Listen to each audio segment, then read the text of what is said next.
Right, now this will tell us. And that's pretty conclusive. Still going. Close.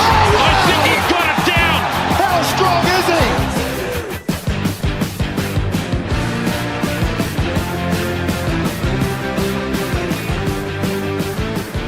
Hello, folks, and welcome back to the Pick and Go Rugby podcast. My name is not Paul Moate, it is Karl Tiley. Paulie unavailable today. I am joined in studio by the great man Piri Weepu. Piri, how's it going, mate? Good, bro. How are you? I'm good. I think I'm ready to talk rugby. You think? I think I'm ready to talk rugby. I'm normally in the host chair for the league podcast, so this is rattled me. Although this is second week in a row, so maybe I'm doing something right. You're probably doing a bit better than Moana. Maybe. And joining us from Auckland is another great halfback, Steve Devine. How are you?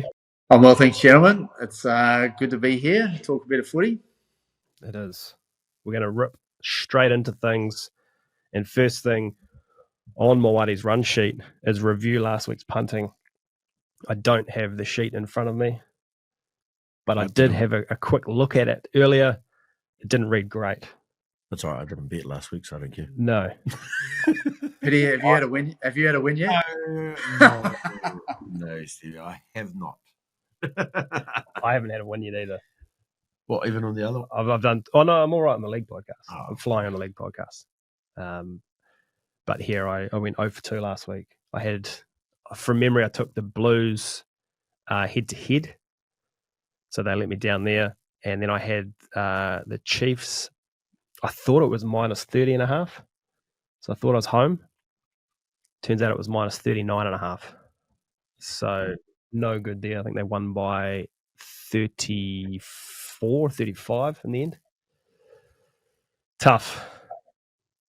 Did you have any wins just personally, Steve, over the weekend? No, mate. I was on my Blues boys, and I thought they could get the job done in Brisbane, Anzac weekend. I know all the sponsors were going over for the sponsors weekend trip too, which normally adds a bit of fun to the weekend. But they were unable to get it done. I actually thought, they played so well against the Crusaders the week before, and I thought they'd had enough in them. But she's a tough place to travel to Queensland. They're playing good footy.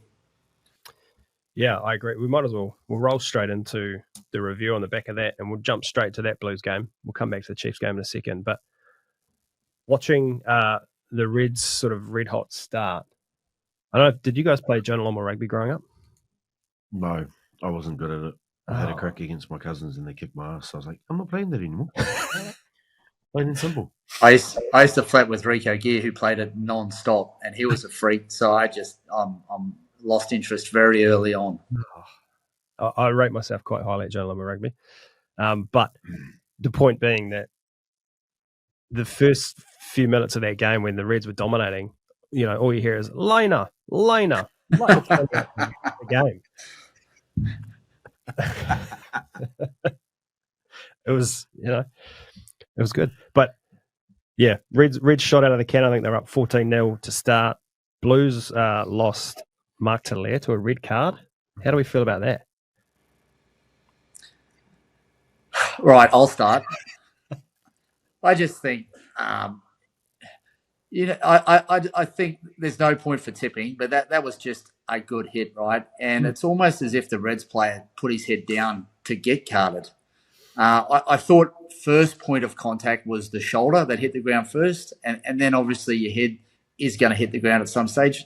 It's the same we see with, shoulder on head contact. A lot of the time, the first point of contact with the shoulder is to the body, but the head then whiplash is in to the shoulder to make it a head contact. There was no intent to hurt anyone there. It was just a good tackle, and you've got to allow for it. Red card, there has to be intent. There has to be something dangerous with intent, and there was no intent for me. It was a yellow card at worst.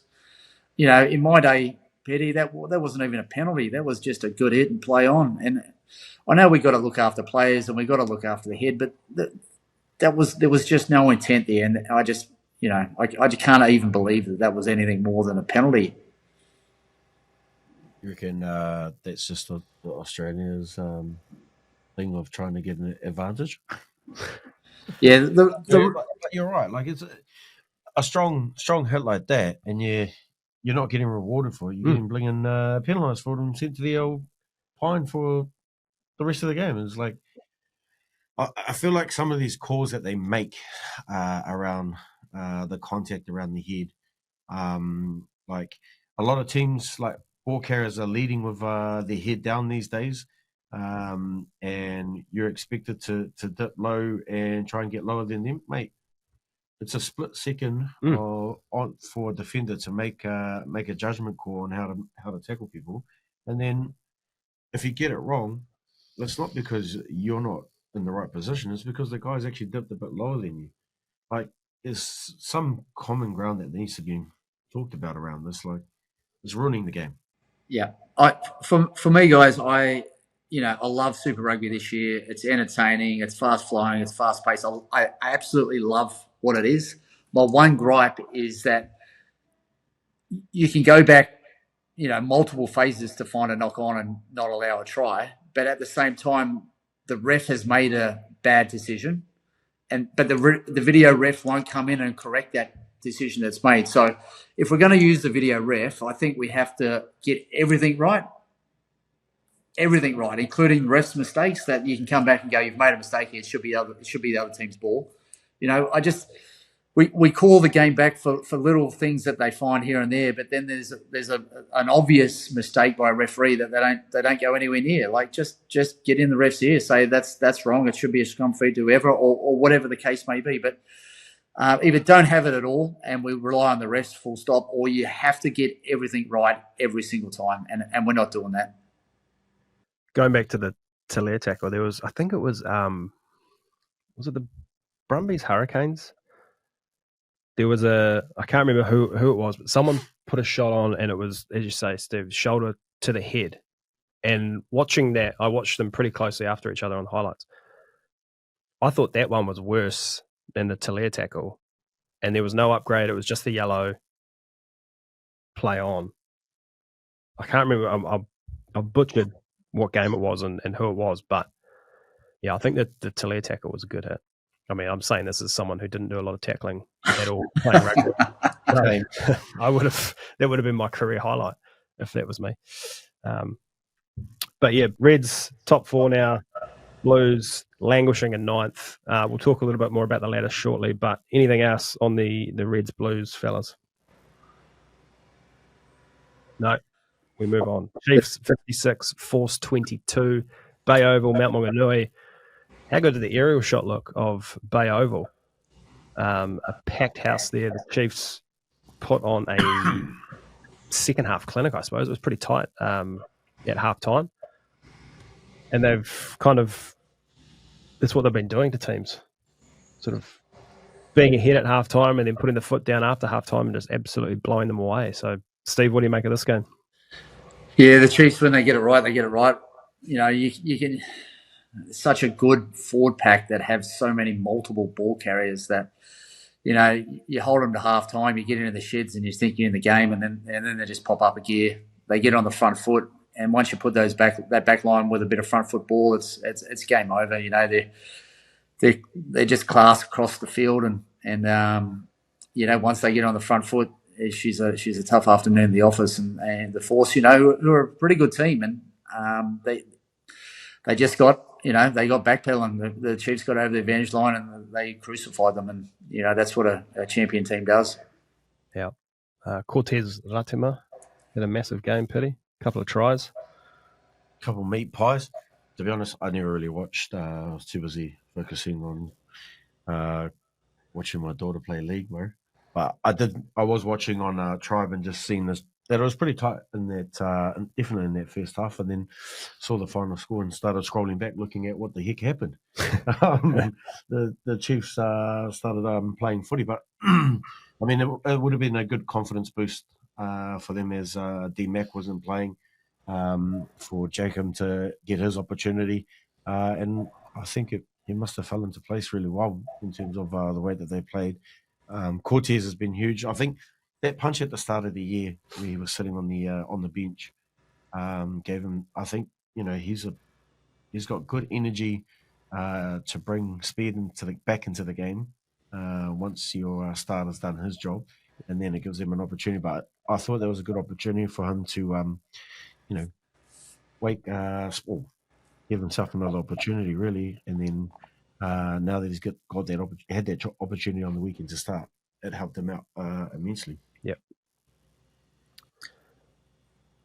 Next one, Highlanders 10, Crusaders 43. This was not close at any point in the game.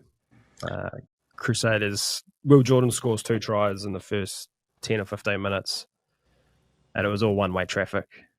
Steve, no good for the Highlanders there. Yeah, I think the Crusaders are starting to find their mark. They've got some people back, which you look across the all teams. When teams can put close to their, starting 23 on the field, then they go pretty close. And, the Blues have struggled with injuries. The Hurricanes have struggled with injuries, but Crusaders have struggled earlier this season. But when you start adding the likes of Cody Taylor and the big front row, their forwards just start rumbling. It was, similar to the Chiefs game. Once they get on the front foot, they're just so hard to stop. And the Crusaders, dare I say it and hate to say it, they look like that clinical Crusaders team of teams gone by. So, they're where they want to be. I think they'll continue to build nicely, get a few more players back, and they'll be very hard to stop. They can just be so clinical, and they've got a little bit of extra factor out wide with Shea Funaki. I think he's starting to get that Leicester feel about him. When he gets the ball in a bit of space, he can beat players pretty easily. So, definitely the Crusaders will be there at the pointy end of the season, and they're probably going to go from strength to strength over the next month. It's been spoken about a lot, but it just goes to show how bad, not how bad they were last year, but how badly done they were by injury and stuff last year to completely turn it around like this. Injury, new coach, yeah, finding his feet in there. I guess the mix of everything, and making sure that he gets the right sort of. I wouldn't say culture, because their culture's always been the same, but I mean, the way that they want to play. And I think this year they've just got it right and gone back. And like we've been saying, they're like the Crusaders of old. It's gross, honestly. one year of bad Crusaders is not enough. And I went to the stadium on Friday night to watch the Warriors, and seeing on the light towers all the years that they've got listed out that they've won the competition. Like, come on, guys, you don't need to do that. Yeah, they're complete knobs about it.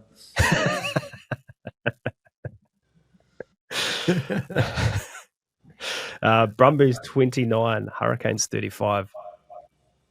Piri, the Hurricanes in the last couple of weeks, losing games or drawing games they should have won, winning games they probably shouldn't have won. Yeah, I think it's not easy to go to Canberra and get a win against the Brumbies. I've only had that opportunity maybe once in my career, and it was pretty exciting times to go there and get the dub. But I mean, I think the Canes are they're sort of off and on in terms of the way that they play. They play really well some weeks, and other weeks I feel like the opposition might have done better homework around the individuals. But I think for them to get this win is a good opportunity for them to push forward for that playoffs, those playoff spots. And I know it's not easy, because every game that they play is pretty tough, leading up to the end of the comp and going into playoffs footy. So yeah, it was an ugly one, but they got there in the end, and it's good to see Ruben had an opportunity to start at 10 and run the cutter a bit better, give them more time in the saddle. Yeah, they're in the box seat now. They're into 5th on 22 points, same as the Force, but they've got a 50 points differential between them. So they're ahead there. Anything on this game, Steve? Listen, I love Higgins. I think he's going to be a superstar player. I'm so happy he's back. I picked him at the start of the year to be one of the players of the tournament, and obviously injuries got in the way of that. But he is going to be a superstar. Billy Proctor, that combination that combination, I think, is destined for great things. I really do believe that. And Kenny Naholo on the wing, what can't he do at the moment? He's so big, strong, and powerful. The more those three people get the ball in that Hurricanes team, the better they're going to do. And I probably in that match, I've probably seen the best spear tackle I've ever seen in my life. Billy Proctor went in for a tackle, and one of the Brumbies boys, the winger, Muirhead, I think, jumped and absolutely landed flush on his neck. It looked like he'd broken his neck, like clean snapped. It was unbelievable. And the ref said he jumped in the tackle, so play on. It was good to see, but gee, that could have been a different outcome. It was if you get a chance to see it on the highlights, it's worth a watch. And knowing that no one got injured, it's certainly a good little chuckle as well. Oh, Moana's ringing Stevie now. Yeah. I better make sure mine's all good to go. That's that must be some sort of fine, is it? That's very good. Yeah. Kenny Naholo, his second try, unbelievable, kind of out of nowhere, straight through the middle of the ruck, beat 4 or 5 guys. Yeah, mate, stepped the fullback without him. He wasn't even there. It was no touch and no room to move. And yeah, just get them the ball. Get those Hurricanes forwards going forward, and just get those boys the ball, and they're going to go a long way. And I've said it all year. When the Hurricanes are on, there is no more, other than maybe the Drua, there's no more electric team in Super Rugby. I didn't put this in the run sheet, but I want to play a little game with you boys. Don't act like you read the run sheet. I do, just to make sure I've got all my bases covered. No, just quickly on the back of that, we're getting to the nitty-gritty at the end. There's 5 weeks left. The table, Chiefs, Crusaders, lock at the top on 37, Brumbies 29, Reds 27 points. I think the top 4 is almost locked in at this point. Fighting it out for 6th spot are the Hurricanes. I think everyone else is almost still in this. Probably, maybe the Drew are too far back, but if they win out, there could be a chance. But I want your guys, we're going to go through the list from the bottom up. Just tell me, do you think they can make it or not? So the Drua, Steve, can they make it?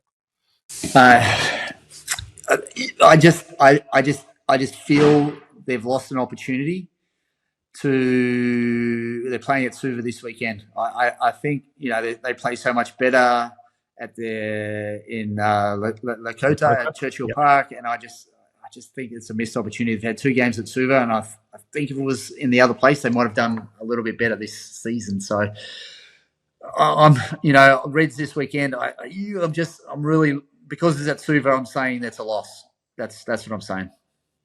So no. Can the Drua make it? They're on 11 points now, so they would need to win out, I think. No, it's in the too hard basket. They'd have to rely heavily on losses to go in their favour, and they'd have to max out with 5 points in every game. Yeah, okay. Which I can't see happening. Highlanders on 17 points. They've got Moana, Bai, Canes, Crusaders, Chiefs. Can they make it? No, it's the New Zealand teams, right? They've started with the Aussie teams early, and they're finishing with the New Zealand teams, which is the harder draw. Yep. No, that was easy. Blues also on 17 points. They've got the Force at home, the Drua away, Moana away, a Bai, and the Waratahs at home. Can they make it? Yes.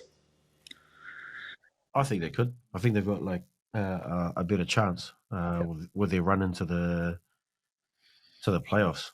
They've just got to make sure that they win with 5 points. Yeah, max out.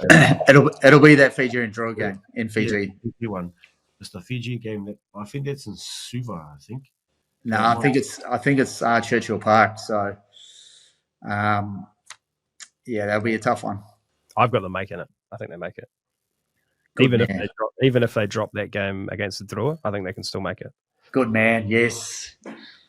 Moana Pacifica, they are on 20 points. They've got the Highlanders, a Bai, the Blues, the Chiefs, the Canes. No, Chiefs and Canes. I just think if they can stay people on park, big bodies on the park. I just think that the Chiefs and the Canes will be too much for them at the end. If they don't beat the Highlanders this week, I don't think they win another game this year. Ooh. I really want them to go into the playoffs. It's a tough run. It, They'd have to beat the Highlanders and the Blues, and then Crusaders. one of the other two, Crusaders or Canes. Chiefs or Canes. Well, they've beaten the Canes. Can they make it? I think it depends if Adi Severe stays on the park for the rest of the tournament. Come on, Piri, I need something. No. They don't make it. You've been waiting to do that the whole time. I have. Waratahs are on 21 points. Brumbies, Reds, Crusaders, Force, Blues. No. Where are they playing the Force? Force away. No. Brumbies away, Force away, Blues away. No. Force. They've got Blues away, Brumbies at home, Drua away, Waratahs at home, and then bye. Can they make it? No. They are currently in the 6. Piri? Yep. I think they can. They've been pretty solid at home. Okay. That leaves the Canes, who are on 22 points. They play the Chiefs at home, a bye, Highlanders at home, Reds away, Moana at home. Yes. Yep. I've got them coming in 5th, and I've got Blues in 6th. Piri, you put 3 of those teams in, so I don't know how that's going to work. Well, there's 2 other teams in there that can miss out. Okay. So you don't think the top 4's locked? No. Who's going to drop out then? Well, I reckon the Reds. They've still got a tough run too. Yep. Do you think the top 4's locked, Steve? I don't see that change a lot. Well, 1 and 2 is locked in. Brumbies, Reds will probably stay that way. I just think the Force will drop out and the Blues will go in. That's how I think it'll stay. Yep, I do too. Alrighty. Sticking with the Blues theme, we've done this for a few of our hosts. Piri done his all-time Hurricanes. Jeff done the all-time Highlanders. Surly, I'm not sure how, but he did the all-time Chiefs. So today, we want you, Steve Devine, to give us your all-time Blues team, please. So I've factored into the equation that you can only have played for the Blues, no other franchise. They ruled you out, bro. If you played another game for a different franchise, then you're not eligible for my selection, which makes it pretty tough because there's been some big names left out. Exactly. I was just thinking of one. There's a lot of first. We talked about this off air before you came, and I said, so that means Jonah's out. He said Jonah is out. Yeah. Did you have Jonah in your team? Of course. You did. Okay. I wasn't sure. At least he made one team. Tony Woodcock and Kevin Milamu are also out. So I've gone with a front row, world class front row of Craig Dowd, Sean Fitzpatrick, and Olo Brown. In their day, that was as good as it gets. And then for the locks, I've gone Robin Brooke and Big Patrick. Yep. On the side of the scrum at 7, I've got Michael Jones. At 8, I've got Zinzan Brooke, and at 6, I've got Jerome Kino, which I also think is a pretty strong back row. Any beef with the forward pack there? No. Happy? No. All right. The back line. I've gone at halfback. I've gone Sam Knock, is now the Blues' most capped halfback. I just want to say, as a very irregular part-time host here on this podcast, you guys need to start picking yourselves. No way. You need to be in the Hurricane. You need to be in the Blues. Goldie needs to be in the Highlanders. I thought Goldie said at the end of the list that he put him in. No. Oh, what he said he did. Too humble. Sorry, Steve, as you were. So we moved to 10, Carlos Spencer. And then 12 was a tough one. There's been a lot of 12s, but a lot of them have had a season with another province. I initially went with Semi Tuatupo, but he had a season with the Chiefs. So Lee Stesnes comes in Oh, to wow. play at 12. There's a player in the past. Yeah, what a player. What a great team man too. He was with us in 2003. Great man. At centre, I've got I was torn between Ronnie Clark and Rico, but I'm probably going to go Rico. I think some notable omissions there. Reno Ranger and Charles Petau in the centre combinations would probably come onto the bench. One wing, I have Joeli Vendiri, the great man himself, the late Joeli. On the other wing, Joe Rocks. And then at fullback, I had Isa Nasiwa. He played a lot at 10, was also a great fullback. Unfortunately, he didn't spend enough time in New Zealand playing rugby and, went over to the UK and just carved it up over there. Is a great man, is Isa. And that is my team. Wow. I like it. I think they go right. A lot of names missing, though. A lot of names missing. There are. Like you said, Yeah. I've gone and played for other franchises too, and I thought that was actually pretty smart. Maybe I should have done that. I was on, it must have been last week when Surly did his Chiefs. And one name that's a big miss or a big omission, I think, from both teams, and you've both said because they played for a different team, was Mills Muliaina at fullback. Did not make it. Yeah, unfortunately. Same thing.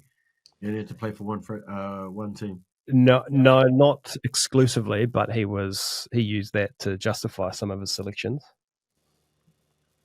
Yeah, Mills was a freak, no doubt about that. 100 tests would walk into anyone's team, but unfortunately, due to crazy circumstances, he was uneligible. Yeah, nice. Any arguments with the back line? No. Apart from yourself missing a halfback. No, pretty good. I was just trying to think of other players that, and then they played for someone else as well. So I know. I reckon we can make a special exemption for Jonah. He should be in Hurricanes, Blues, and Chiefs, just because he was that good. He was actually Rupini. Oh yes. Yeah. Well, I did think about. They didn't played enough games, I don't think. Well, I had Rupini was on the list, but I went with Joeli and Joe Rocks, who both were pretty outstanding. Doug Howlett, another notable. Well, Dougie had a game with the Highlanders. I think he was still at school actually when he got called into there. That's crazy. Unlucky Docs. Yeah. Just thinking, I remember going. I'm going way off topic here. But I remember I grew up in Dunedin. I remember going to a game at Carisbrook, NPC, Otago versus Counties. And we were there for our rugby club, and we got to do the lap of the field beforehand with our flags and stuff. But that was peak NPC for me, peak Counties with Jonah on one wing and Joe Alley on the other wing. It was so good. Like as an Otago fan, you're sitting there and you're excited to see the other team get the ball and run at the likes of Goldie. And probably run straight over him. One of my first games in New Zealand was against Counties. It was a trial match, and Jonah and Jolie on the wing. And I messaged a few of the boys back in Aussie, and I was just like, "How's my weekend going to be?" They were so fast. Like for huge men, they were just so fast. We used to do a speed drill underneath the grandstand.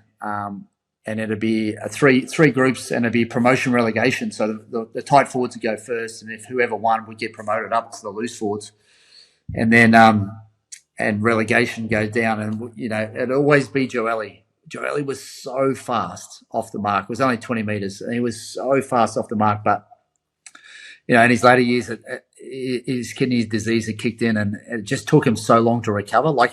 We'd all be back on the line ready to go for the next sprint, and he was still dawdling back. He's like, but he was just off the line. Like we had to give him a handicap. He'd start 3 meters behind us over 20 metres, and it'd be in front after 2 steps. Like it was just so quick for a big man. That's crazy. I had one story with Jonah. Thank goodness I never played against them. But we were training at the new institute at NZCIS when it was only, I can't remember what it was called out there. But we were out there training with the Lions. And Jonah gets the ball and I'm on the hit shield, and all you hear from Jamie Joseph is whack and pow, and I'm like, mate, shut up. I just ran away. I'm just gonna go D up over here where I don't get hurt.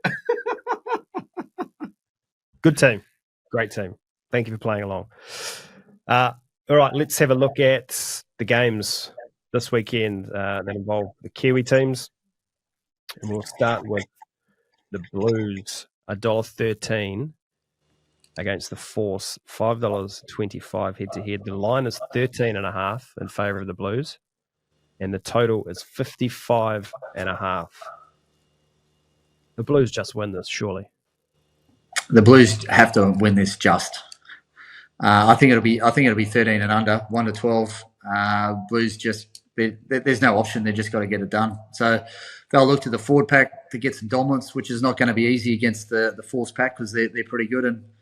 And it'll come down to penalties. I think the team is more disciplined. You give the Western Force a rolling more, and you're 22 and you're in trouble. So I just think the Blues just have to get it done, and it'll be hopefully a lot more clinical. It won't be razzle dazzle. It'll just be get the job done. Do we see Bodie coming back into the starting team?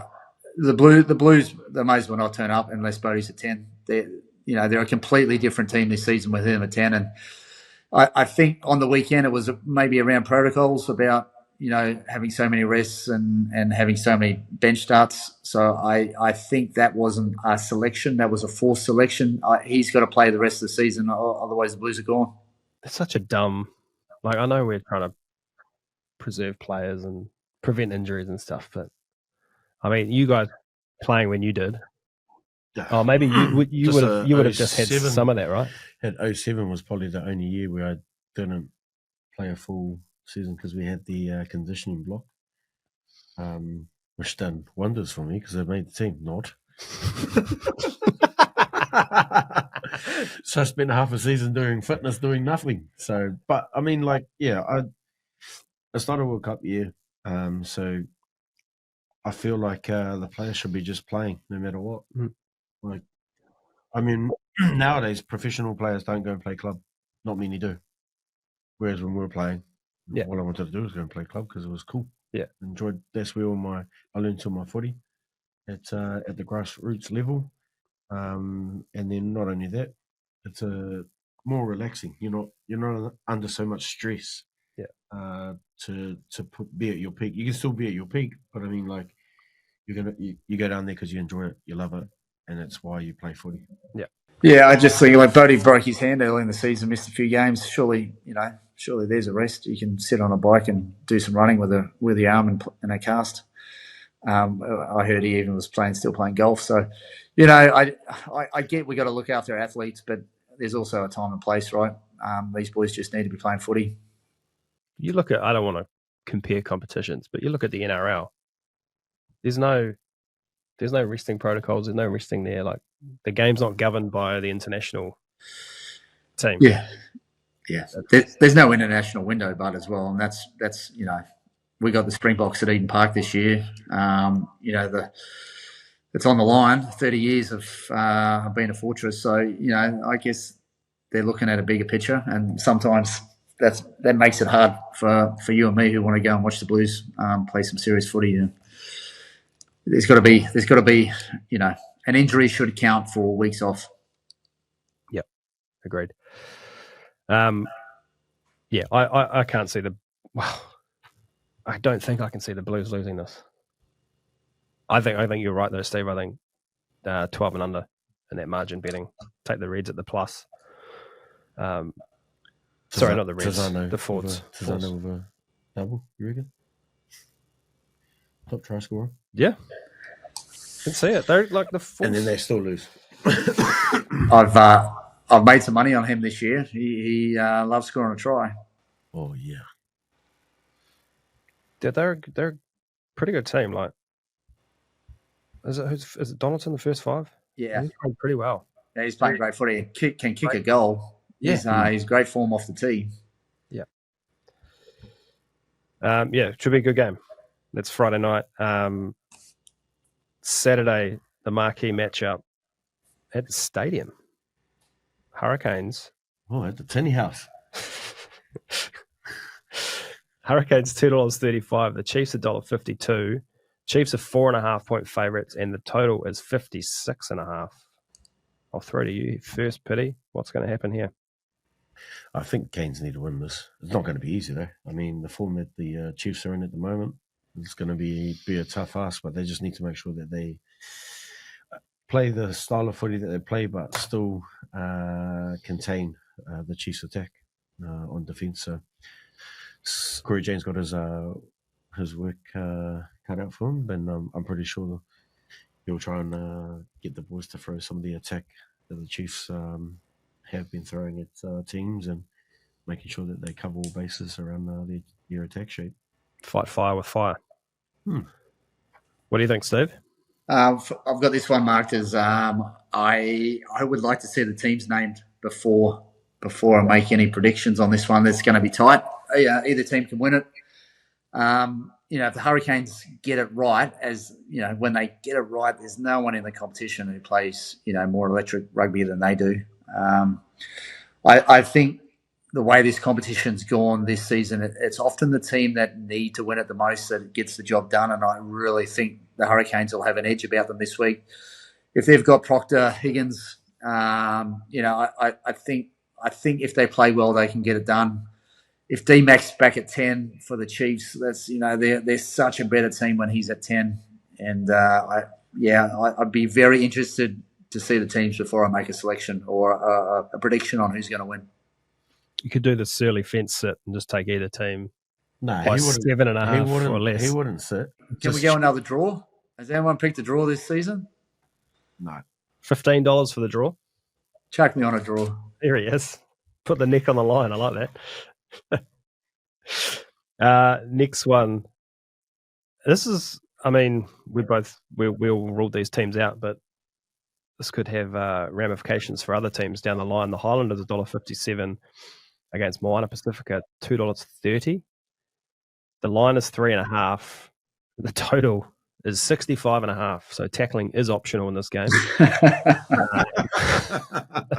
But you say that, you go to training and run at Moana. I'm good, thanks. I tried to kick a ball over a post last week and blew my quad out, so I'm good. Maybe we should get Nasuli to go to their trainings. Yeah. This is a dangerous game for the Highlanders. I think you mentioned earlier, Steve, maybe when we were offline, if Artie plays, Moana a massive chance of winning this. Yeah. This is the other game I've got down for. I need to know team selections and team names before I'd be serious about throwing some money at this one. Every single time this season I bet against the Highlanders, they do the unthinkable and win. Jamie Joseph at home, they're a different beast, right? They're going to be brutally physical. They're going to be honest. They're going to work their butts off for each other. If they get it right, I still think Moana can get over the top of them with their power game.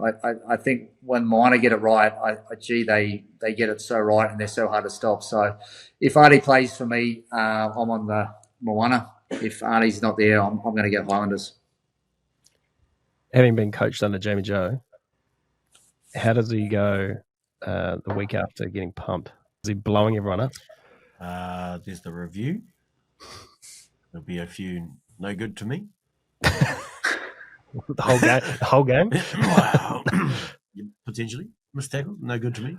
I think he's a changed coach from when he had us to the first title he won with him. He's actually evolved in the way that he understands things a bit better. So I think no doubt he'll be putting a bit of work with these boys.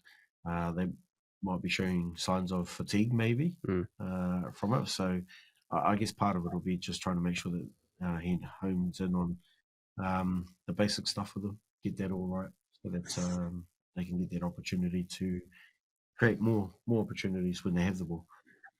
But if anything, I'd be leaning in towards Moana Pacifica. I mean, they've won 4 games. It's the most I think they've won since I've been in the competition, and they've actually, if they talk about the first opportunity for them to be considered in that top 6, this weekend's going to give them that opportunity to be a contender. So I'd probably be sitting on Moana Pacifica's side for this. I won't, but that's because I'm a Highlanders fan. I think the Highlanders need to bring Tavatavanawai back into the midfield. Yeah. That's where he's doing all of the damage. Yeah, agreed. Especially against this massive Moana pack too. If you talk about fighting fire with fire, there's a couple of flames to get the party started. It was the matchup of the tournament in their first game. It was Artie versus Tavatavanawai, and it was spectacular to watch. Get him back into 12 for sure. He's a game changer at 12. Yeah, agree. Alrighty, betting. Let's wrap this thing up. We've got $100 to punt on the weekend. Stevie, where are you going with your money? Right, I'm going to do anytime try scorers of my favourite players this season and people who I think who are starting to find some form. So put these down in a multi. I've got Hoskins to score a try anytime. I've got Ryan from the Reds, the winger. Imoni Narawa for the Chiefs. Kini Naholo for Wellington. Tom Wright from the Brumbies. And Adi Sevilla for Moana. 1, 2, 3, 4, 5, 6 players in a multi to score a try at any time, and we're going to put the 400 on that. Wow, that could be the end of the TAB as we know it. I hope so. Jeez, this could be. We get a report each week with all the big winners from the weekend. If I see Steve Devine on there, it could be in trouble. But as long as it ends up in my TAB account, I'm sure it'll be fine. Piri, where are you going with your bet this week? I'm going to go Blues, 12 and under. Canes, 12 and under, and Moana, 13 and over. Multi, I'll put 50 on that. And then I'm just going to put 50 on the Canes to win. Yep. Did you say Moana 13 plus? Wow. Where's the respect? I'm going to take one bet, and this is I'm minus 200 for the year. Don't say that. I've only had 2 weeks. I'm minus 200 for the year, so I'm trying to get out of the hole. I'm just going to put all 100 on the Blues 1 to 12. No. Yes. Why would you do that to me? Both of you. I want them to win just as much as you do. That just stresses me out now. That's even more stress that I don't need. Steve is wanting us to pick the force so that I'll text you on Friday night just before kickoff, just as a wee reminder. All right, I'll be pacing the lounge room. We've ruined his day. All right, boys, that'll do us for this week. Stevie, thank you very much for joining us. An absolute pleasure, guys. Thanks for having me. Thanks for battling traffic this morning to come in, Piri. And a few demons. There's a few words that were put you up. I like that. It's all the punters out there. Thank you very much for listening. Hopefully, Mr. Paul Mawate will be back next week to run the cutter. We'll see you all then. Cheers.